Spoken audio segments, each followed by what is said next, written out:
নজিরবিহীন বন্যায় বিপর্যস্ত বাংলাদেশের ১৫টি অধিক জেলা। পানিতে তলিয়ে ঘরবাড়ি ছাড়া হয়েছেন অসংখ্য মানুষ। তৈরি হয়েছে চরম মানবিক বিপর্যয়ের।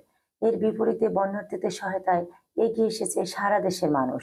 পাশাপাশি চলচ্চিত্র শিল্পী, অভিনেতা, অভিনেত্রী, ইউটিউবার, ইনফ্লুয়েন্সার সহ সঙ্গীত শিল্পীরা এগিয়ে এসেছে। তারা যে যার সামর্থ্য অনুযায়ী ত্রাণ পাঠাচ্ছেন। তবে কিছু তারকা আছেন যারা কাজের সূত্রে দেশের বাইরে অবস্থান করছেন। তারা দেশে না থাকলেও জেলায় জেলায় ঘটে যাওয়া ভয়াবহ বন্যার পরিস্থিতি নিয়ে সরব রয়েছেন।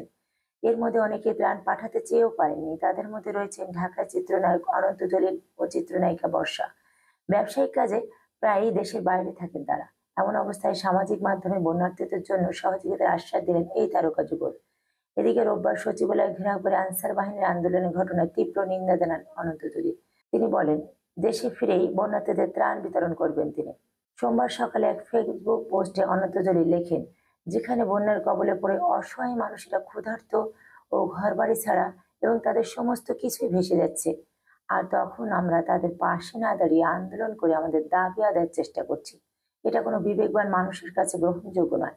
আসুন আমরা সবাই সবকিছু ভুলে গিয়ে অসহায় মানুষের পাশে দাঁড়িয়ে মানুষ হিসেবে নিজেদের পরিচয় দিই।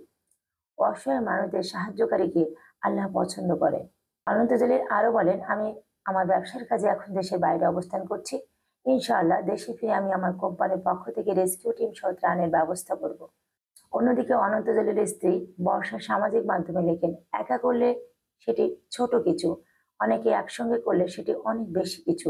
আরো লেখেন, ইনশাআল্লাহ দেশে এসে আমি হোক একটা বা দুইটা বা তিনটা তাদের হারিয়ে যাওয়া ঘর করে দিতে চাই।